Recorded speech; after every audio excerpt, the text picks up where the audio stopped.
जैसे कि हम देख रहे हैं, ये अध्याय का नाम है भगवान कपिल द्वारा विपरीत कर्मों का वर्णन। और यहाँ पे और एक विपरीत कर्मों का वर्णन यहाँ पे भगवान कपिल देव अपनी माता देवहूति को कर रहे हैं। और इससे हमें सीखना है कि कैसे हमें विपरीत कर्मों से बचना है। क्योंकि अगर ऐसे कर्म हम करते हैं तो हमें क्या है, नारकीय जीवन मिलेगा इस शरीर को त्यागने के बाद, मृत्यु के पश्चात। तो अगर इसलिए हमें ये नारकीय जीवन आगे नहीं भोगना है। हम्म तो इसलिए हमें ये नहीं करना है। इसके लिए ये सब यहाँ पे भगवान कपिल देव वर्णन कर रहे हैं। जैसे कि हम ये पूरा अध्याय देख रहे हैं कि पूरा पाप कर्म कैसे नहीं करने हैं, कैसे पालन पोषण करते हुए अपने जिम्मेदारी, अपने कर्तव्य को निभाते हुए पाप कर्मों से कैसे बचना है, ये हमें सिखाया जा रहा है। तो ये बहुत सुंदर अध्याय है और इसको हमें प्रैक्टिकली सोच विचार करके अपना कार्य करना है। क्योंकि हम बहुत भाग्यशाली है कि इस्कॉन जैसे प्रामाणिक संस्था में हमें मौका मिला है पढ़ने का, सुनने का, भगवान का नाम जप करने का, भगवान का प्रसाद खाने का। तो ये बहुत अच्छा सुंदर मौका मिला है। तो इससे हमें अपना जीवन को हमें सार्थक बनाना है और अपना अंतिम लक्ष्य भगवत धाम को प्राप्त करना है। और इसके लिए ये हम लोग यहाँ पे नित्यम भागवत सेवा कर रहे हैं। और माता जी ने ये बहुत अच्छा मौका दिया है हमें। क्योंकि ये ह्यूमन जो लाइफ है, मनुष्य जीवन है, बहुत रेयर है, बहुत दुर्लभ है। ऊपर से भगवत गीता में भगवान स्वयं बोलते हैं केवल दुर्लभ नहीं है तो सुदुर्लभ है। मतलब दुर्लभ है भी अत्यंत दुर्लभ है। तो इसको हमें जरूर इस शरीर का साथ में हमें अपने अंतिम लक्ष्य को हमें प्राप्त ही करना है। तो इस प्रकार हम देखेंगे इस श्लोक में और भी एक प्रकार का पाप कर्मों का, अनेक अनेक पाप कर्मों का वर्णन है। और इसको समझने का हम प्रयास करेंगे। और इसमें समझाने में अगर कुछ त्रुटि हो जाती है या कुछ गलत बोल दिया तो प्लीज आप लोग मुझे क्षमा कर दीजिएगा। हरे कृष्ण। तो जैसे कि आप देख रहे हैं यहाँ पे बताया गया कि व्यक्ति जीवन भर अलग अलग कर्म करता रहता है। तो जैसे कि हम देखते हैं कि इस जगत में आने के बाद हमारी जो शुद्ध चेतना है वो अशुद्ध बन जाती है। तो हम जीवात्मा समझ नहीं पाते कि कौन से कार्य सही है या कौन से गलत है।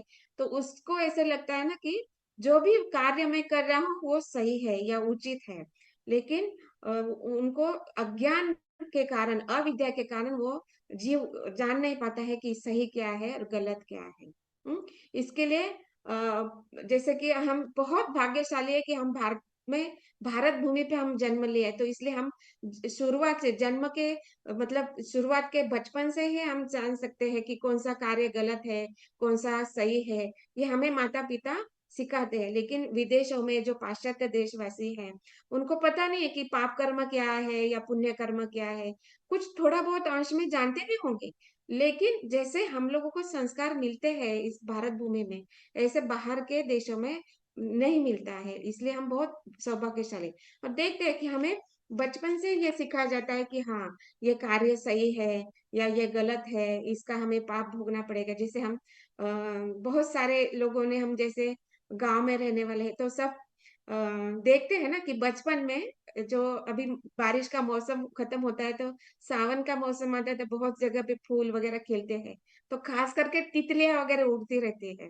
तो गांव में ऐसे बच्चे होते हैं ना, स्कूल वगैरह नहीं, छुट्टी है तो ऐसे खेलते रहते हैं। तो वो क्या करते हैं, वो तितलियों के पूंछ में धागा बांध के उसको उड़ाने का, जैसे पतंग उड़ाते हैं ना, ऐसे छोड़ देते हैं। तो उनको वो ऐसे करने में मजा आता है। लेकिन जब ये सब चीजें जब माता पिता देखते हैं तो उनको बोलते हैं देखो, ऐसा करना बहुत गलत है। जब हम इस शरीर को छोड़ेंगे, जब हमारी मृत्यु होगी, हम नरकवासी बनेंगे, तो हमें ऐसा ही कष्ट हमें दिया जाएगा। तो इस प्रकार से हम देखते हैं कि ये जो मतलब पाप कर्म क्या है, पुण्य कर्म क्या है, ये बचपन से ही हमें संस्कार प्राप्त होते हैं। तो इसलिए हमें जो भी हम कार्य कर रहे हैं उसको हमें समझना बहुत आवश्यक है कि कैसे कर्म हमें करने चाहिए और कैसे नहीं करने चाहिए। तो देखते हैं ये इस भौतिक जगत में ऐसा ही है ना। हम कर्म कर रहे हैं लेकिन समझ नहीं पाते कि सही क्या है, गलत क्या है। हम्म। तो इससे जाने अनजाने हम लोगों से बहुत सारे पाप कर्म होते हैं। तो जैसे कि देखते हैं कि एक उदाहरण, मतलब मैं हिज ग्रेस राधे श्याम प्रभु जी का क्लास सुन रही थी, तो उन्होंने बहुत सुंदर एक उदाहरण दिया कि एक राजा था, उनके कोई पुत्र नहीं था। तो वो सोचते हैं कि अभी एक राज्य का अधिकारी होना चाहिए ना, मेरे बाद कोई राजा बनना चाहिए। तो गांव में, मतलब जो राज्य है उनमें, वहां पे वो एडवर्टाइज भेजते हैं कि मुझे एक राजपुत्र चाहिए जो मेरा उत्तराधिकारी बने। तो सभी युवकों को आमंत्रित किया जाता है, और जब युवकों को आमंत्रित किया जाता है तो बहुत सुंदर वहां पे आयोजन किया जाता है। बहुत सुंदर उद्यान, बगीचे, सुगंधी इत्र वगैरह फैलाया जाता है, रेड कारपेट बिछाया जाता है, और एसी कूलर का भी सेवा वहां पे उपलब्ध कराया जाता है। तो सब कुछ सुविधा वहां पे उपलब्ध किया जाता है, और अलग अलग प्रकार के फूलों के, फलों के उद्यान बनाए जाते हैं वहां पे। उस उद्यान में कहीं कहीं जगह पे कुछ सुंदर सुंदर युवतियां खेलते हैं, गेंद खेलती है, ऐसे वहां पे क्रीड़ा करते रहते हैं। बहुत सारे उपवन और फव्वारे भी लगाए जाते हैं। तो वहां पे, और वो जो लड़के आते हैं उनको बोला जाता है कि आप में से कोई एक राजा बनेगा, इसके लिए राजा परीक्षा लेंगे आप लोगों की। तो आपको इस मार्ग से गुजरना है, और इस मार्ग से आप शाम को 5 बजे तक आप राजा के पास पहुंच सकते हैं। तो इस प्रकार अनेक अनेक युवक आते हैं, और जैसे वो देखते हैं कि कितना सुंदर वहां पे बगीचा है, उद्यान है, तो कहीं पे फूल है, कहीं पे फल है, कहीं पे बहुत सारे भोज्य पदार्थ, पेय वगैरह रखे गए हैं। तो ऐसे जब युवक आते हैं तो कोई फल खाने के लिए जाते हैं, तो वो सोचते हैं कि कितना सुंदर रसीले आम है या अलग अलग प्रकार के फल है।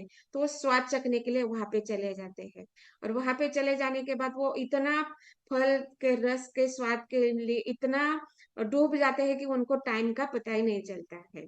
हम्म।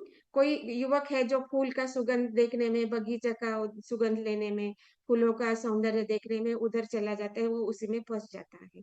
कुछ है जो खाद्य पदार्थ, पेय वगैरह रखे हैं, उसके प्रति आकर्षित होकर उधर फंस जाते हैं। हम्म।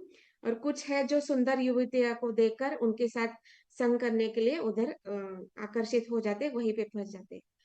लेकिन एक युवक ऐसा होता है, वो सीधा इधर उधर नहीं देखता है, सीधा राजा के पास पहुंच जाता है।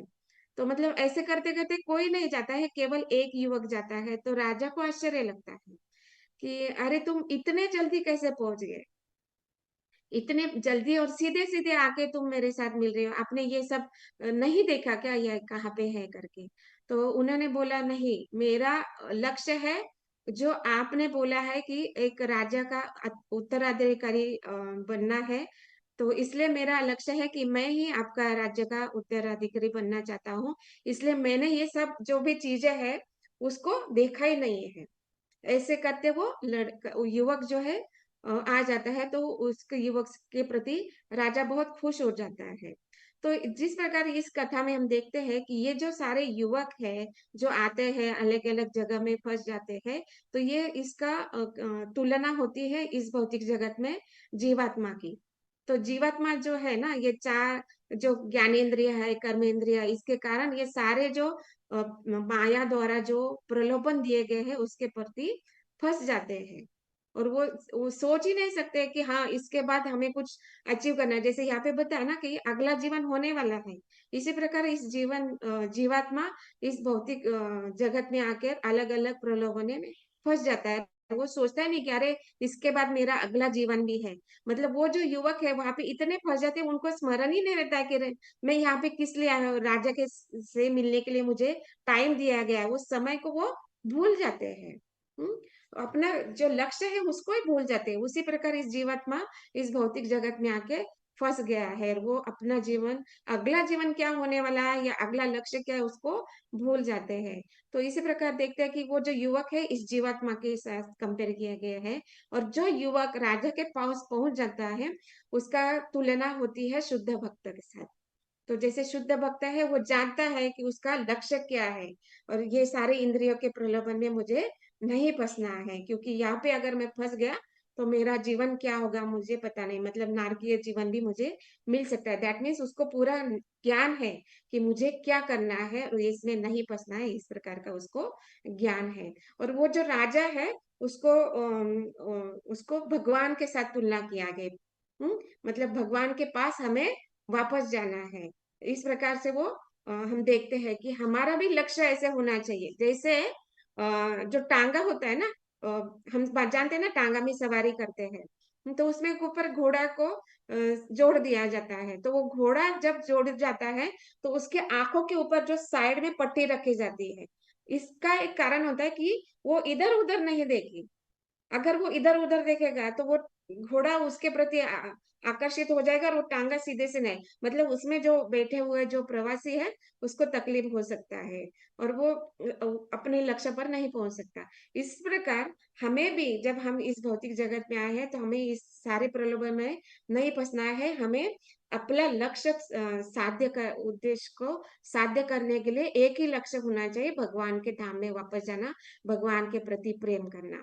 यही हमारा लक्ष्य होना है। उसी प्रकार ये सारे जो वेद शास्त्रों में भगवान के आदेश है, उनका विधियों का हमें पालन करना है।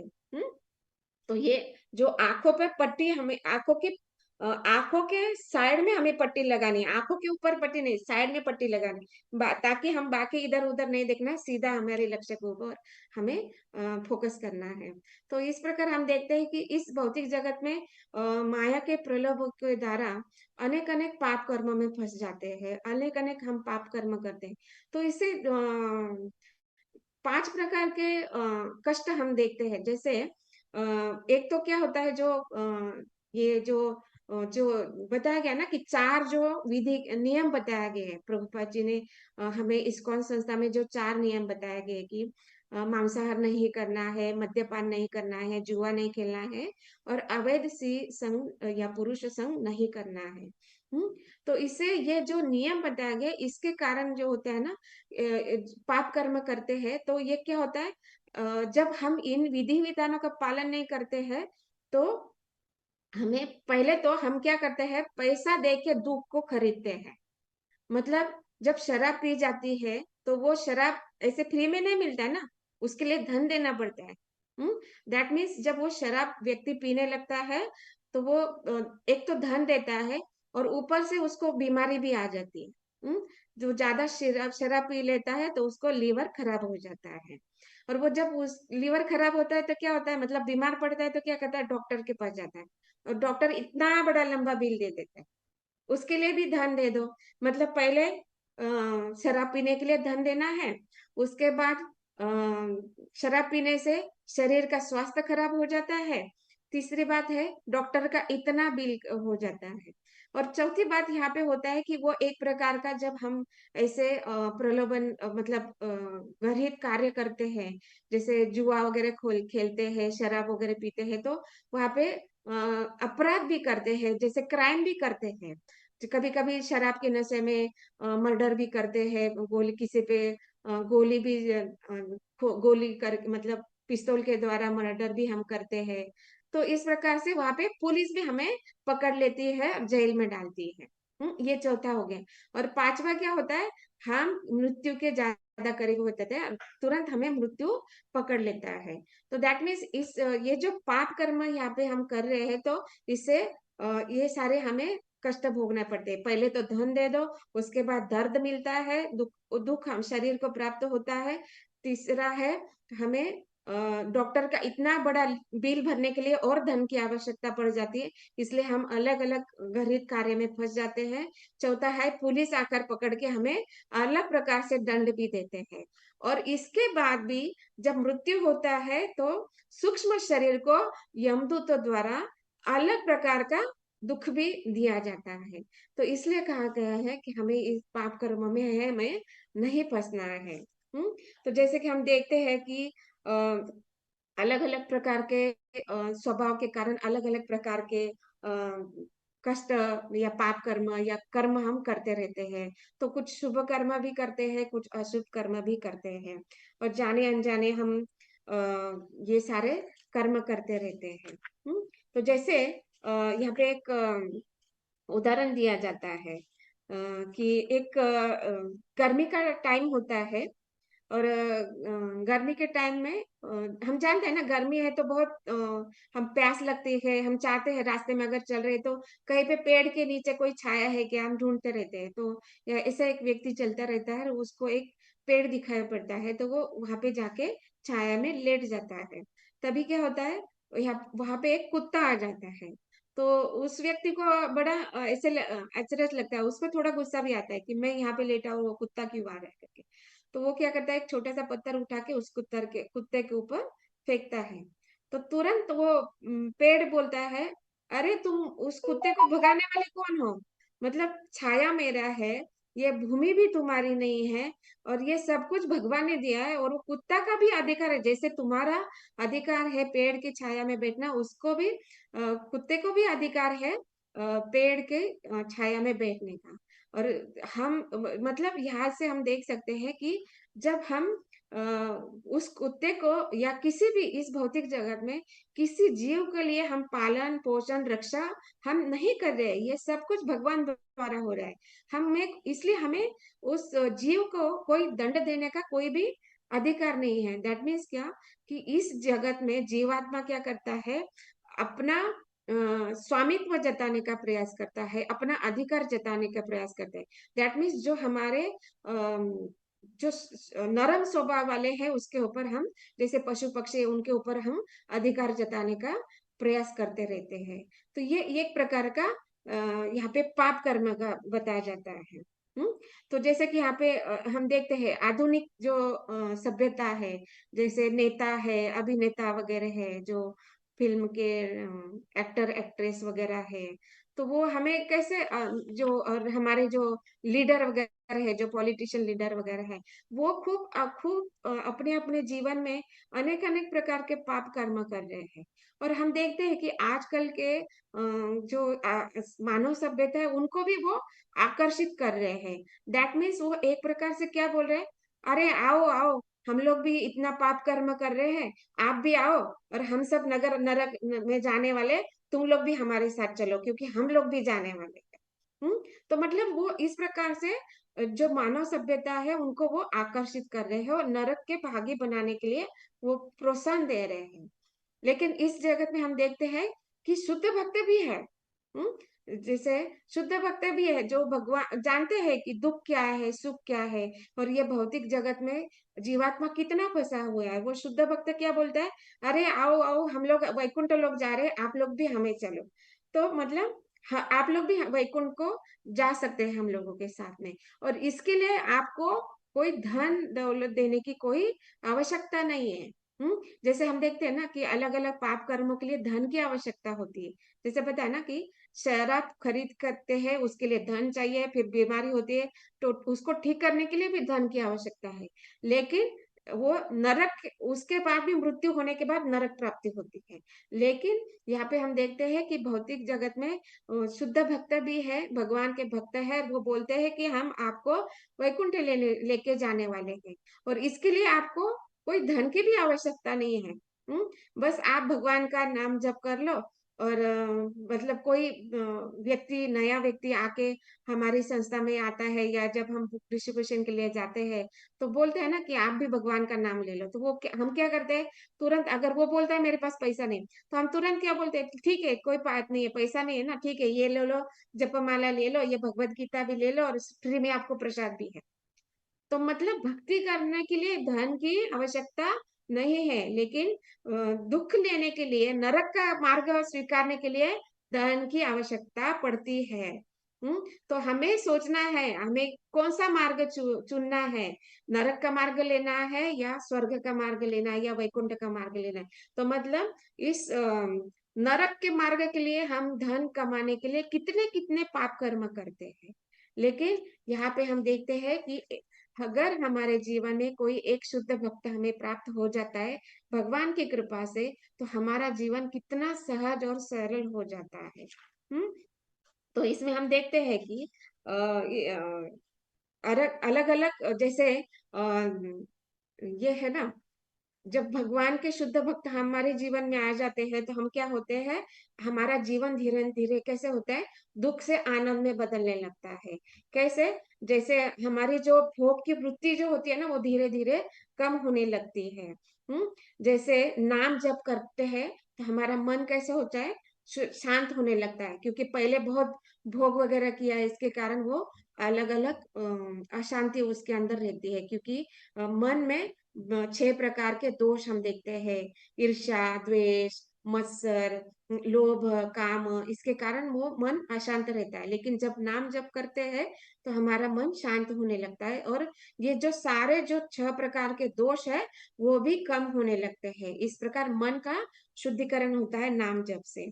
उसके बाद हमें भगवत गीता, भागवतम जैसे ग्रंथों का अध्ययन करने का मौका प्राप्त होता है। इससे क्या होता है, इससे हमारी जो बुद्धि है वो मजबूत बनती है। इससे हम हमारी जो सत विवेक बुद्धि है वो जागृत हो जाती है। तो हम सही कार्य क्या है, गलत कार्य क्या है, उसको हम समझने लगते हैं।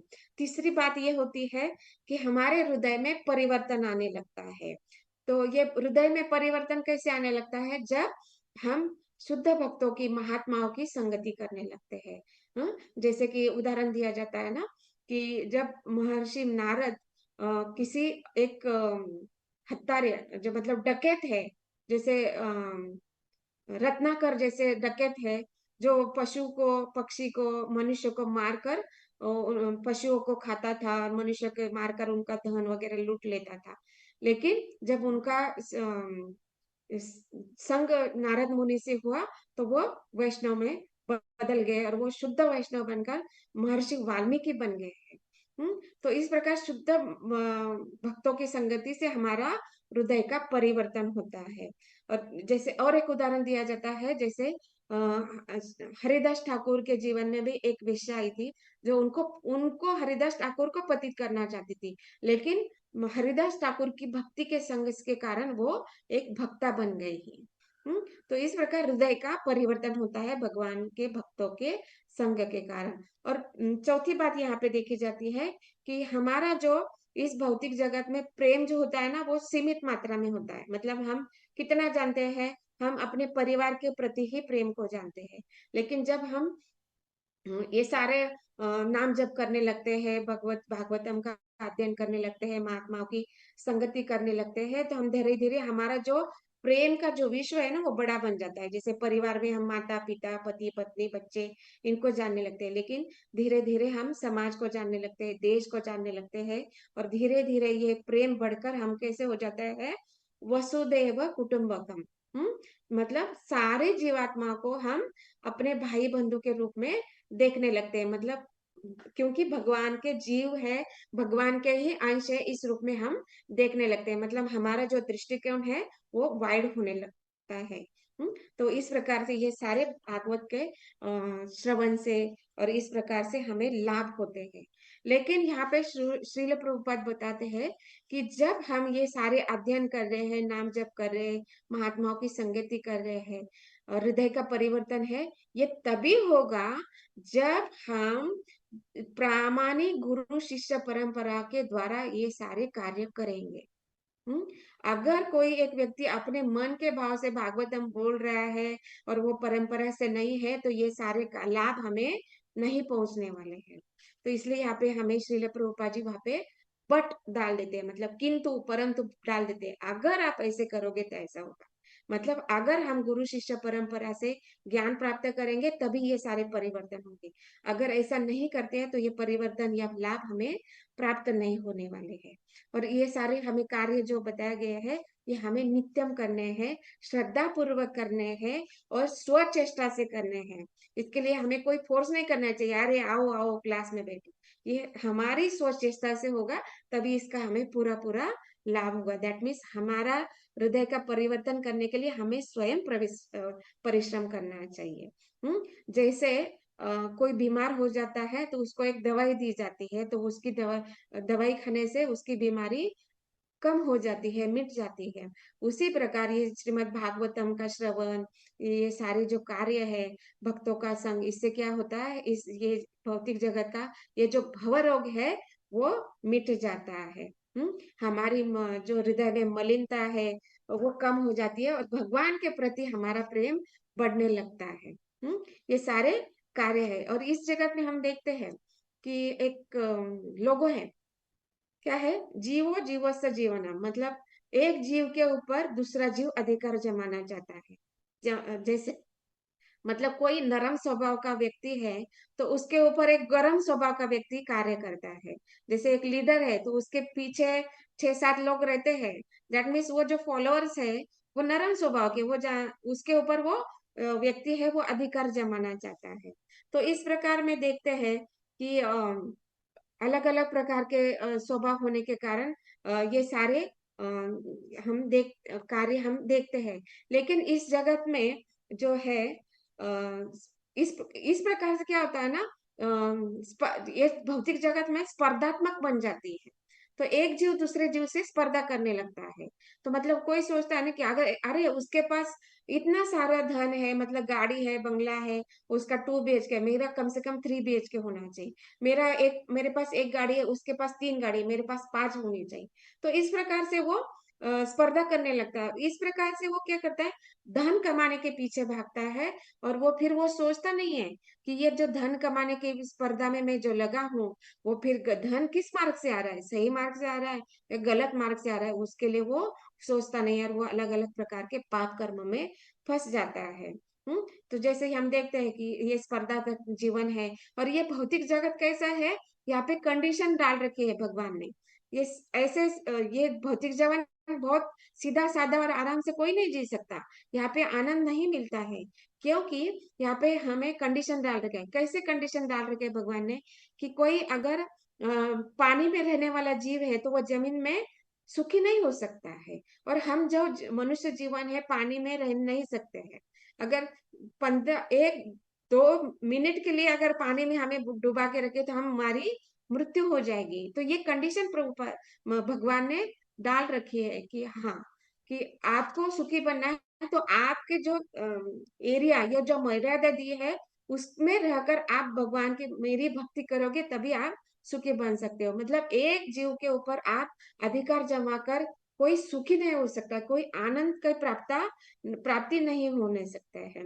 और इस प्रकार क्या होता है, ये स्पर्धात्मक जीवन में जब हम जीने लगते हैं तो हम अपना मूल जो लक्ष्य है उसको भूल जाते हैं। जैसे वो शुरुआत में स्टोरी बताया ना कि ये अलग अलग प्रलोभन में युवक फंसता है और वो मूल लक्ष्य जो राजा के पास जाकर मिलना है और जो उत्तराधिकारी बनना है, इस लक्ष्य को भूल जाता है। उसी प्रकार इस जीवात्मा हम जो जीवात्मा है इस भौतिक जगत में आकर हमारा जो मूल लक्ष्य है भगवान को प्राप्त करना, उसको भूल जाते हैं। और जैसे और एक इसके लिए और एक उदाहरण बताया था प्रभु जी ने कि एक पेड़ है, पेड़ के ऊपर एक चींटी है और वो चींटी नीचे गिर जाती है और नीचे जो है पानी बह रहा है। तो वहां पेड़ के ऊपर कबूतर बैठा है और वो कबूतर क्या करता है, वो देखता है कि चींटी पानी में गिर गई तो वो क्या करता है, तुरंत उस चींटी को बचाने के लिए वो एक पत्ता डाल देता है। और वो पत्ता धीरे धीरे धीरे धीरे तैर कर वो चींटी के पास आ जाते हैं। वो चींटी उस पर चढ़ जाती है और वो धीरे धीरे पत्ता बहते बहते किनारे पे आ जाता है। और वो फिर चींटी जमीन पर आकर वापस चलकर अपने पेड़ पे अपने जगह पर पहुंच जाती है और वो दोनों आराम से एक दोनों फ्रेंडशिप हो जाती है, दोनों आराम से रहते हैं। तो इस उदाहरण से हम देखते हैं कि इस भौतिक जगत में क्या हो रहा है, वो चींटी के जैसे हम है, जीवात्मा है इस भौतिक जगत में, भव रोग में, मतलब ये जो भव सागर है उसमें फंसे हुए हैं। तो एक कबूतर की मतलब एक गुरु की आवश्यकता है जो एक नौका हमें प्रदान करे। हम्म और उस नौका पर चढ़कर हम तैर कर इस भवरोग को पार कर सकते हैं। हम्म तो यहाँ पे चींटी कौन है, जीवात्मा है। हम्म और वो जो पत्ता डालने वाला जो कबूतर है वो कौन है, गुरु है। हम्म और हम अपने स्थान में वापस जा सकते हैं। दैट मीन्स हम क्या है, भौतिक जगत में वापस जा सकते हैं। और वो जो नदी है वो क्या है, ये भौतिक जगत का संसार है, दावानल है। संसार दावानल कहा गया है या भव सिंधु भी कहा है, भव सागर कहा गया है। तो इस प्रकार जब हमारे जीवन में शुद्ध भक्त की आ जाते हैं तो हमें गुरु प्राप्त होते हैं और हमें सही मार्ग दिखाते हैं कि हमें भगवत धाम जैसे कैसे वापस जाना है। और इस जब हम ये भक्ति मार्ग जब वो गुरु हमें दिखा दे तो हम अनेक अनेक भक्तिमय कार्य करते हैं, जैसे भगवान का नाम जप करना और 4 नियमों का पालन करना, भक्तों का संग करना, अर्चा विग्रह की सेवा करना, बुक डिस्ट्रीब्यूशन करना, हरि नाम संकीर्तन करना। और सबसे महत्वपूर्ण बात है, भगवान का उच्छिष्ट ही खाना है, प्रसाद ही हमें खाना है। तो इस प्रकार से हम क्या करते हैं, अपनी इंद्रियों को संयमित करते हैं, नियमित करते हैं, और सारे जो ये कार्य होते हैं इस प्रकार से हम भगवान को प्राप्त कर सकते हैं। और अगर इस प्रकार से हम अपनी इंद्रियों को ये सारे कार्य में लगा कर रखेंगे तो पाप कर्म करने का मौका ही नहीं मिलेगा इंद्रियों को। तो इस प्रकार से हम देखते हैं कि जब इन सारे विधि विधानों का कड़ाई से पालन करेंगे, हम्म और जब और श्रील प्रभुपाद जी ने इतनी हमारे ऊपर कृपा कर रखी है कि आपको बस मॉर्निंग प्रोग्राम अटेंड करना है। मॉर्निंग प्रोग्राम सुबह से जो 4 बजे से 9 बजे तक होता है, वो अगर अटेंड करते हैं तो हमारा भगवत धाम जाना निश्चित ही है। ये प्रभुपाद जी का वचन है, ये भगवान का वचन है। तो इसके लिए केवल मंगल आरती अटेंड करना है। और हम सोचते हैं कि अरे अभी मैं तो गृहस्थ हूँ, मुझे तो इतनी सारी जिम्मेदारी है, मुझे जॉब पे जाना है, लेकिन हम देखते हैं प्रभुपाद जी इतने इंटेलिजेंट है, उन्होंने ये जो प्रोग्राम बना रखा है ना, मतलब कोई बहाना ही नहीं हो सकता। क्योंकि ऑफिस में जाने का टाइम क्या होता है, 10 साढ़े 10 होता है। और आपका ये जो प्रभुपाद जी ने जो मंगला आरती का प्रोग्राम दिया है, वो सुबह 4 बजे से 9 बजे तक। मतलब 9 बजे तक खत्म ही हो जाता है, और 9 से साढ़े 10 बजे तक आपका 1.5 घंटा का टाइम भी वहां पे, वो इतना विंडो भी दिया है आपकी, आपको वो ऑफिस में जाने के लिए भी तैयारी करने के लिए। मतलब यहाँ पे प्रभुपाद जी ने इतना इंटेलिजेंटली हमें ये सारे कार्य दे रखे हैं कि हमें कोई बहाना बनाने का मौका भी नहीं छोड़ा है। तो दैट मीन्स हमें वो कार्य करने हैं और उससे हमें भगवत धाम जाना निश्चित है। तो इस प्रकार अगर जब हम कार्य करने लगते हैं तो अब सोचिए कि कोई पाप कर्म करने का मौका मिलेगा क्या? नहीं मिलेगा ना, क्योंकि समय ही नहीं बचेगा हमारे पास। तो इस प्रकार हम देखते हैं कि सारे जो जीव है वो इस प्रकार से पाप कर्म में, क्योंकि वो अज्ञान में फंसे हैं, तो अज्ञान में फंसे के कारण वो पाप कर्म करते हैं और अलग अलग यह है नरक के भागी बन जाते हैं। और यहाँ पे ये भी बताया ना कि जब वो पाप कर्म करके अपना तो जीवन पालन पोषण कर रहा है, लेकिन परिवार के सदस्य का भी भरण पोषण कर रहा है। और इसके कारण वो जो परिवार के सदस्य हैं वो तो डायरेक्ट कोई कार्य पाप कर्म नहीं कर रहे हैं, लेकिन वो पाप कर्म जो कर रहे हैं उसका जो पालन पोषण, उसके द्वारा जो पालन पोषण, उसके कारण भी वो भोगी कर्म नरक के गामी बन सकते हैं। जैसे बताया जाता है ना कि अगर मांस खाता है तो मांस को काटने वाला, उसको पकाने वाला, उसको लाके देने वाला, उसको सर्व करने वाला, ऐसे 7 प्रकार के जो व्यक्ति है उनको कर्म का फल भोगना ही पड़ता है। तो इस प्रकार हमें इन कर्मों से हमें बचना है। तो इसलिए हमें क्या करना है, ये जो भगवान का शुद्ध भक्त है, और ये उनकी ही कृपा है कि उनके कारण हमारे जीवन में शुद्ध भक्त हमें प्राप्त हुए हैं।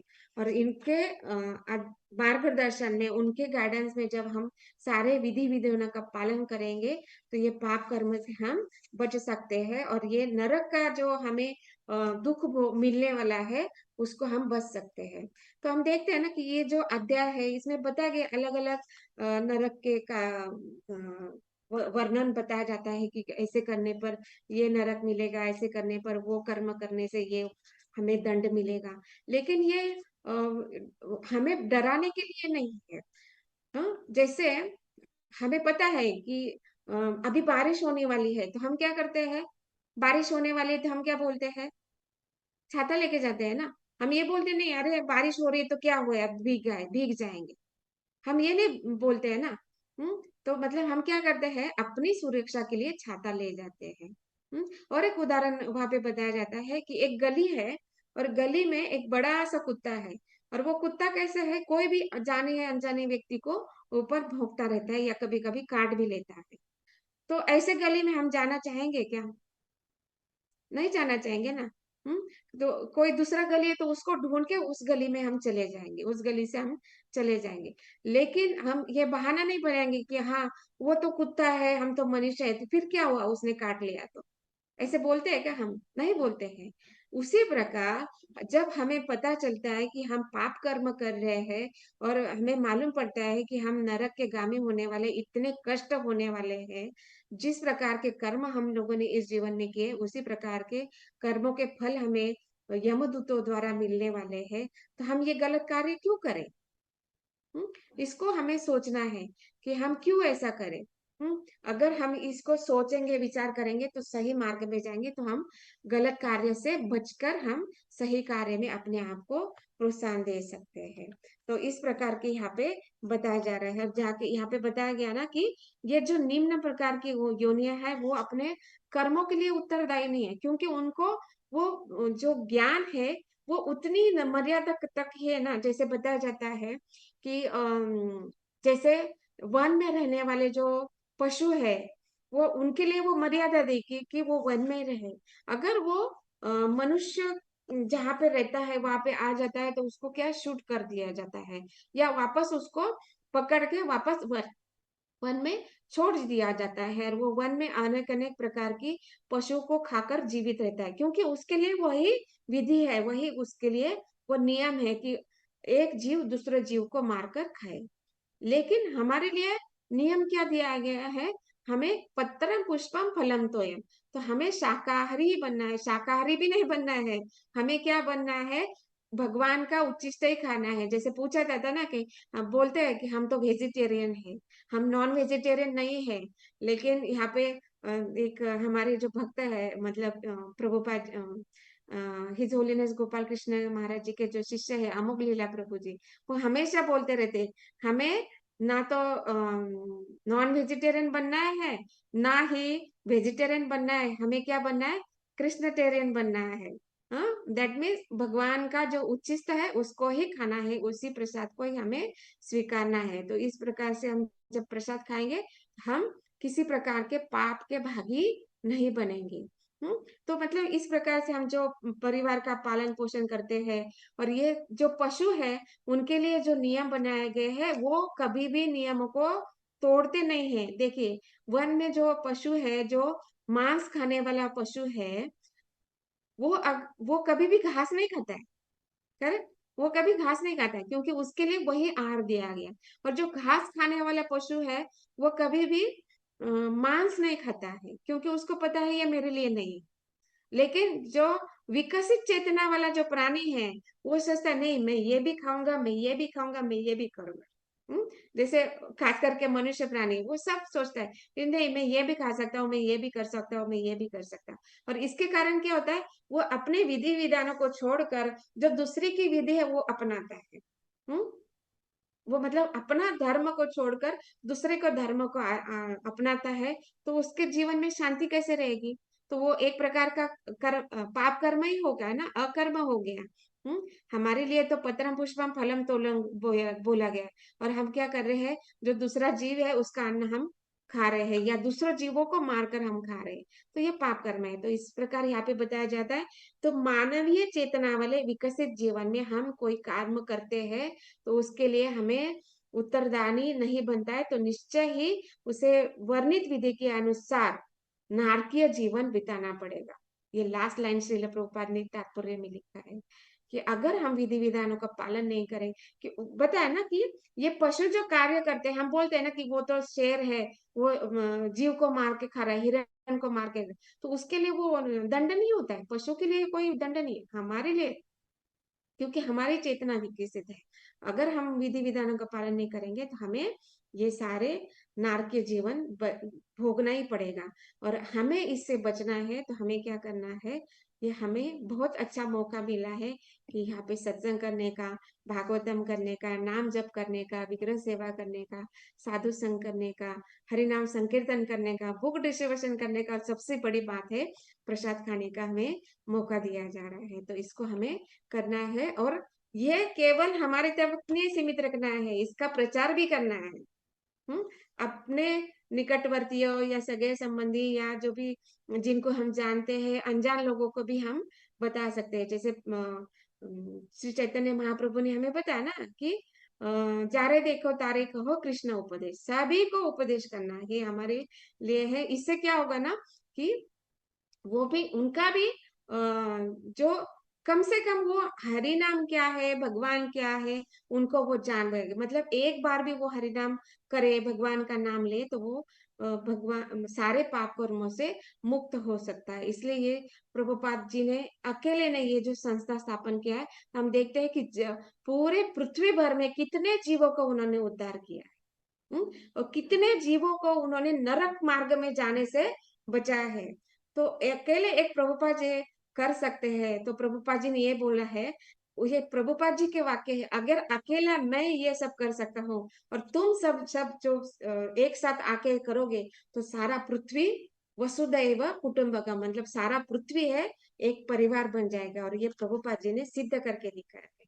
तो इस प्रकार हम देखते हैं कि अगर हमें नारकीय जीवन बिताने से बचना है, तो हमें श्रील प्रभुपाद जैसे चरणों की नौका पकड़नी है, और जिनके वो कैप्टन है, उस नौका के कैप्टन है, और वो हमें निश्चित ही हमें भगवत धाम लेके जाने वाले।